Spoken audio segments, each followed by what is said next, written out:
ओम घृणी सूर्याय नमः। आप सभी का दिन शुभ और मंगलमय हो। प्रिय श्रोताओं, आप सभी का स्वागत है आपके अपने YouTube चैनल कथा सुख में। आज की वीडियो में आप सुनेंगे सूर्य भगवान की कहानी। तो सभी प्रेम से बोलिए सूर्य भगवान की जय। एक ब्राह्मण था, वह सूर्य भगवान का भक्त था। नहाता धोता, कहानी कहता, पर कमाता कुछ भी नहीं। ब्राह्मण घर में रहता तो ब्राह्मणी बार बार कमाने के लिए परेशान करती। बाहर कहीं जाता तो अड़ोसी पड़ोसी भी उसे निकम्मा कहकर अपमानित करते। अतः एक दिन वो नहा धोकर अपने पूजन की सामग्री लेकर जंगल में चला गया। वहां एक सूखे पीपल के पेड़ के नीचे बैठकर पूजा पाठ करने लगा और सूरज भगवान की कथा करी। वहां पीपल के पास एक सूखा सा तालाब भी था, उसमें थोड़ा सा पानी था। उसी पानी से लोटा भरकर उस ब्राह्मण ने सूर्य भगवान को जल चढ़ाया। पूजा का जल बहकर पीपल और सूखे तालाब में जाने लगा। जल के जाते ही सूखा पीपल हरा भरा तथा सूखा तालाब पानी से लबालब भर गया। उस जल में सूर्य भगवान दिखाई देने लगे और कहने लगे कि ब्राह्मण, तू क्या मांगता है? मैं तुझसे बहुत प्रसन्न हूँ। ब्राह्मण ने सुना तो वो घबरा गया।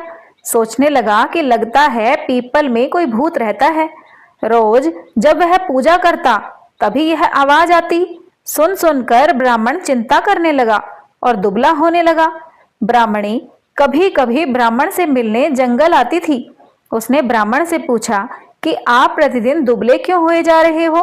तब ब्राह्मण ने सारा हाल बताया। तब ब्राह्मणी ने कहा, आपके आने के बाद ही आवाज आती है। मुझे तो लगता है कि सूरज भगवान स्वयं आते हैं। इस बार जब आवाज आए तो तुम सब कुछ मांग लेना। ब्राह्मण ने बोला, कैसे मांगू? ज्यादा कुछ कहना होगा, मैं तो भूल जाऊंगा। कोई ऐसी तरकीब बताओ जिससे कम शब्दों में ज्यादा सा मिल जाए। ब्राह्मणी ने कहा, तुम इस प्रकार कहना, 9 खंडे महल के अंदर सोने के पालने में पड़पोते को दास दासियों द्वारा खिलाते अपनी आंखों से देखूं। इस प्रकार लंबी उम्र, महल, बेटे पोते पड़पोते और धन सब मिल जाएगा। क्योंकि जब धन होगा तभी तो सोने का पलना होगा, दास दासियां होंगे, आंखें घुटने ठीक होंगे, तभी तो पड़पोते को सोने के पालने में झूला झुलाता देख सकेंगे। दूसरे दिन पूजा के बाद यह आवाज आई तो ब्राह्मण ने वैसा ही कहा जैसा ब्राह्मणी ने समझाया था। सूरज भगवान ने कहा कि दिखने में तो ब्राह्मण तो भोला लगता है, पर एक ही बार में सब कुछ मांग लिया। सूर्य भगवान ने कहा कि जा, तेरी इच्छा पूरी होगी। जब ब्राह्मण जंगल से घर आया तो देखा कि उसकी टूटी हुई झोपड़ी की जगह एक नौखंडा महल खड़ा है। दास दासी आ जा रहे हैं। ब्राह्मण ने उनसे कहा कि यहाँ मेरी झोपड़ी और बूढ़ी ब्राह्मणी थी, कहाँ गई?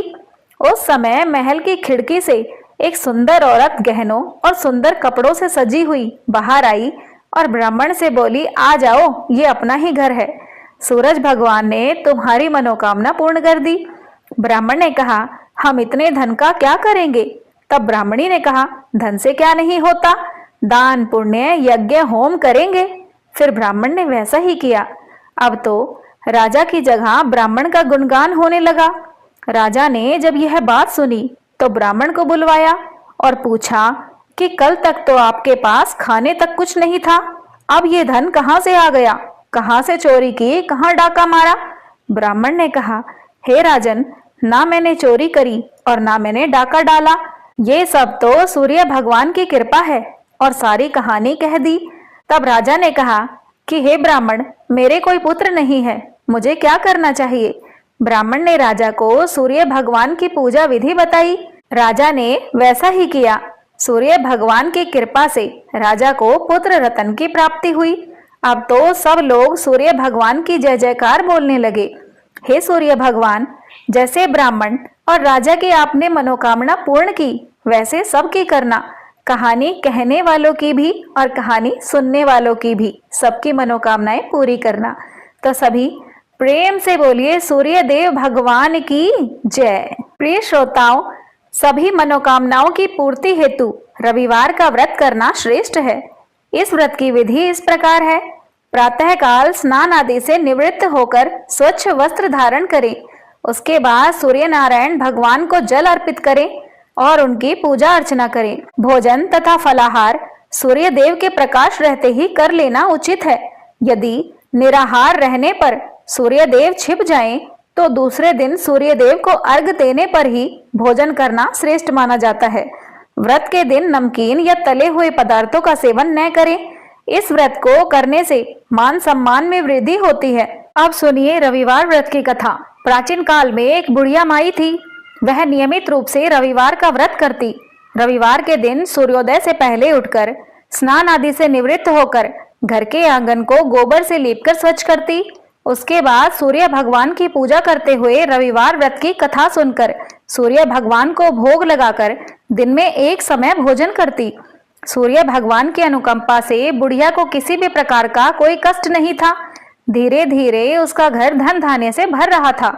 उस बुढ़िया को सुखी होते देख उसकी एक पड़ोसन उससे जलने लगी। बुढ़िया माई ने कोई भी गाय नहीं पाल रखी थी, अतः वह अपनी पड़ोसन के आंगन में बंधी गाय का गोबर लाती थी। पड़ोसन ने कुछ सोचकर अपनी गाय को घर के भीतर बांध दिया। रविवार को गोबर न मिलने से बुढ़िया माई घर के आंगन को न लीप सकी। घर का आंगन न लीप पाने के कारण बुढ़िया माई ने सूर्य भगवान को भोग नहीं लगाया और उस दिन स्वयं भी भोजन नहीं किया। सूर्यास्त होने पर बुढ़िया माई भूखी प्यासी सो गई। प्रातःकाल सूर्योदय से पूर्व उस बुढ़िया माई की जब आंख खुली तो वह अपने घर के आंगन में एक सुंदर गाय और बछड़े को देखकर हैरान हो गई।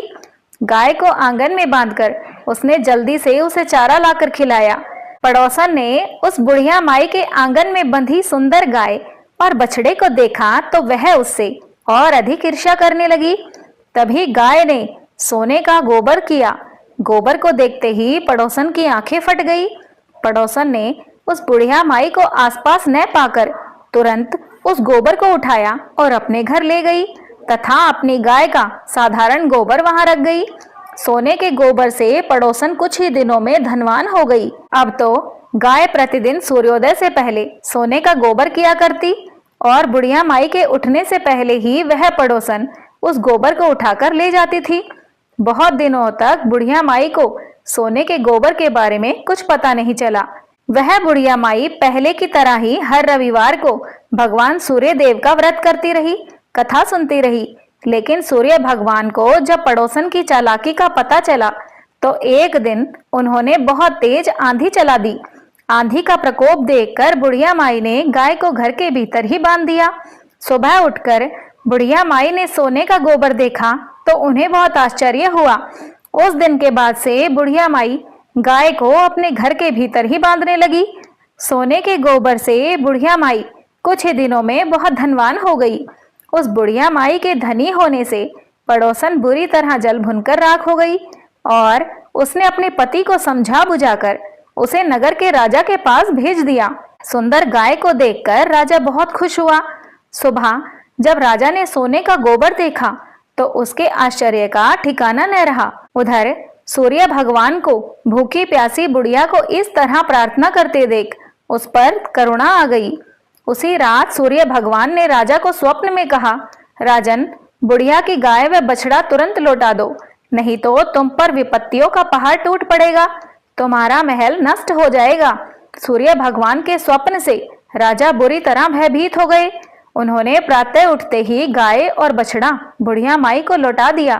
राजा ने बहुत सा धन देकर बुढ़िया माई से अपनी गलती के लिए क्षमा मांगी। राजा ने पड़ोसन और उसके पति को उनकी इस दुष्टता के लिए दंडित किया।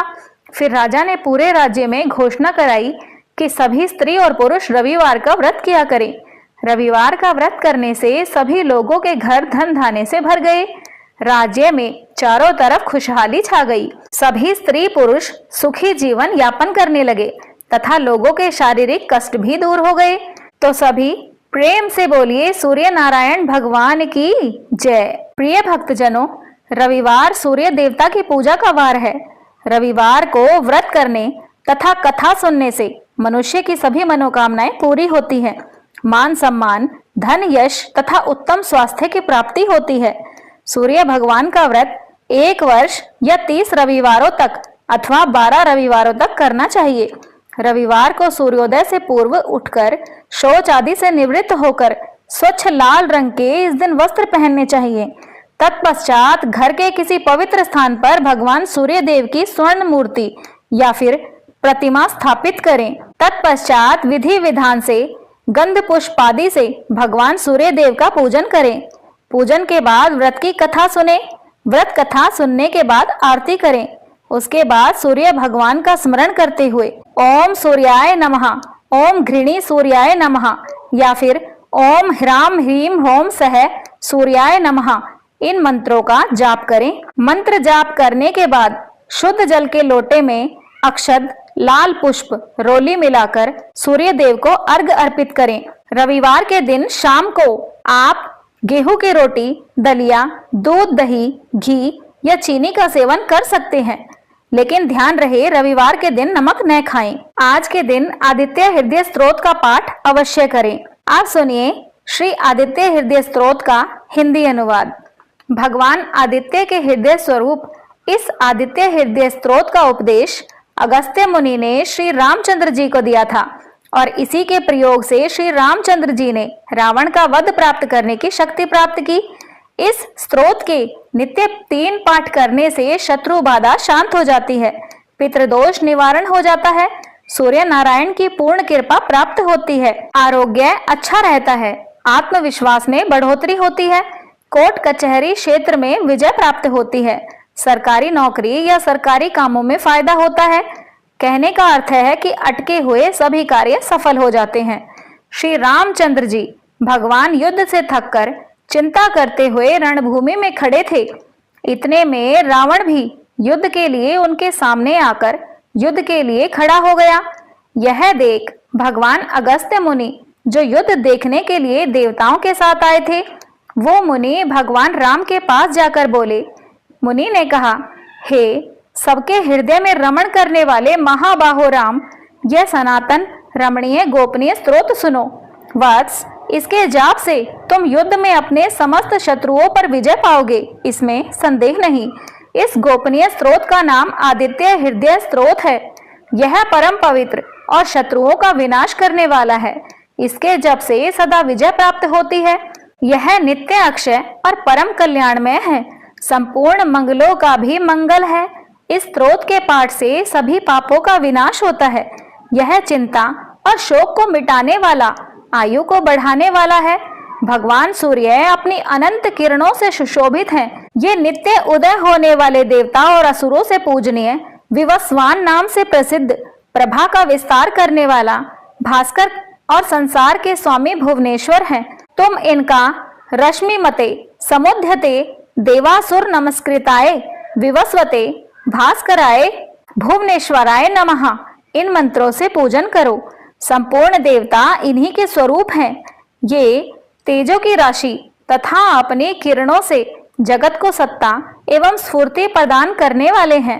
ये ही अपनी रश्मियों का प्रसार करके देवताओं और असुरों सहित संपूर्ण लोकों का पालन करते हैं। ये ही ब्रह्मा, विष्णु, स्कंद, प्रजापति, इंद्र, कुबेर, काल, यम, चंद्रमा, वरुण, पितर, वसु, साध्य, अश्वनी कुमार, मनु, वायु, अग्नि, प्रजा, प्राण, ऋतुओं को प्रकट करने वाले तथा प्रभा के तेजों में पुंज हैं। इन्हीं के नाम आदित्य, अदिति पुत्र, सविता, जगत उत्पत्ति करने वाले, खग, आकाश विचरण करने वाले, पुषा, पुष्टिदायक, गभस्तिमान, प्रकाशमान, सुवर्ण सुदर्श्य, भानु प्रकाशक, हिरण्यरेता, ब्रह्मांड उत्पत्ति करने वाले, दिवाकर, अंधकार को दूर कर उजाला देने वाले, हरिदश्व, हरे रंग के घोड़े वाले, सहस्त्रआर्षी, हजारों किरणों से सुशोभित, सप्तसप्ती, 7 घोड़े वाले, मरीचिमान, किरणों से सुशोभित, अंधकार का नाश करने वाले, शुभ कल्याणकारी, त्वष्टा, जगत का संहार करने वाले, मार्तंडक, जीवन प्रदान करने वाले, अंशुमान, किरण ग्रहण करने वाले, हिरण्यगर्भ, ब्रह्मा जी, शिशिर, सुख देने वाले, तपन, उष्णता पैदा करने वाले, अहस्कर, दिनकर, रवि प्रार्थना योग्य, अग्निगर्भ, अग्नि को गर्भ में धारण करने वाले, अदिति पुत्र, शंख व्यापक, शिशिर नाशन, शीत का नाशन करने वाले, व्योमनाथ, आकाश के देवता, तमोभेदी, अंधकार को नष्ट करने वाले, घन वृष्टि, घनी वृष्टि के कारण अपना मित्र, जल को उत्पन्न करने वाले, आकाश में तीव्र गति से चलने वाले, विंध्य विथि प्लंगम, आकाश में तीव्र वेग से चलने वाले, आतपी, घाम उत्पन्न करने वाले, मंडली, समूह को धारण करने वाले, मृत्यु, मौत के कारक, पिंगल, भूरे रंग वाले, सर्वतापन, सबको ताप देने वाले, कवि दूरदृष्टा, विश्व सर्वस्वरूप, महातेजस्वी, महान तेज वाले, रक्त, लाल, सर्व भवोद्भव, सबकी उत्पत्ति के कारण, नक्षत्रादि के स्वामी, विश्व भावन, जगत की रक्षा करने वाले, द्वादशात्मा, 12 स्वरूपों से युक्त ये महातेजस्वी नामों से सूर्यदेव प्रसिद्ध हैं। हे सूर्यदेव, आपको नमस्कार है। पूर्व गिरि यानी उदयाचल और पश्चिम गिरि यानी अस्ताचल के रूप में आपको नमस्कार है। ग्रहों और तारों के स्वामी तथा दिन के अधिपति आपको नमस्कार है। आप जय स्वरूप तथा विजय और कल्याण के दाता हैं। आपके रथ में हरे रंग के घोड़े रहते हैं। आपको बारंबार मेरा नमस्कार है। सहस्त्रों किरणों से सुशोभित भगवान सूर्य, आपको नमस्कार है। आप अदिति पुत्र आदित्य को नमस्कार है। उग्रवीर सारंग सूर्य, आपको नमस्कार है। कमलों को अपना तेज देकर विकसित करने वाले मार्तंडक, आपको नमस्कार है। आप ब्रह्मा, विष्णु और शिव के स्वामी हैं। सुर आपकी संज्ञा है। ये पूरा सूर्यमंडल आपका स्वरूप है। सबको स्वाहा कर देने वाली अग्नि भी आपका ही रूप है। आप रौद्र रूप धारण करने वाले हैं। आपको नमस्कार है। अज्ञान और अंधकार के आप नाशक हो, जड़ता और शीतलता के कारक हो, शत्रु का विनाश करने वाले हो आप। आपका स्वरूप अप्रेमेय है। आप देव स्वरूप, जो आपको नमस्कार है। आप तपाए हुए सोने की तरह हो। आप हरि और विश्वकर्मा हो। तम के नाशक प्रकाश स्वरूप जगत के साक्षी हो। आपको नमस्कार है। सूर्य ही संपूर्ण भूतों का संहार करने वाले हैं, पालन करने वाले हैं। सूर्य ही अपनी गर्मी से अपनी किरणों द्वारा वर्षा करते हैं। हे भगवान, सबके सो जाने के उपरांत भी आप जागते रहते हैं। यही अग्निहोत्र और अग्निहोत्री को मिलाने वाले देवता हैं। देवता, यज्ञ और यज्ञों के फल प्रदान करने वाले भी यही हैं। संपूर्ण जगत में होने वाली क्रियाओं के फल देने वाले यही हैं। राघव, विपत्ति में, कष्ट में, दुर्गम में तथा किसी भी प्रकार के भय के अवसर पर जो कोई भी मनुष्य इन सूर्यदेव स्तोत्र का कीर्तन करता है, उसे दुख भोगना नहीं पड़ता। इसलिए तुम एकाग्रचित होकर इन देवादिदेव जगदीश्वर की पूजा करो। इस आदित्य हृदय स्तोत्र का 3 बार पाठ करने से तुम युद्ध में विजय प्राप्त करोगे। हे महाबाहो राम, तुम इसी क्षण रावण का वध कर सकोगे।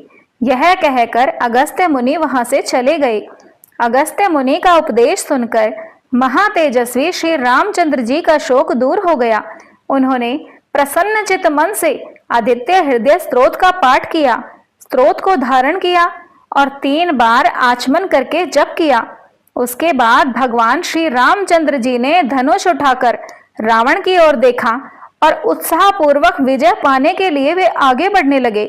उन्होंने पूरा निश्चय कर रावण का वध करने को उद्यत हुए।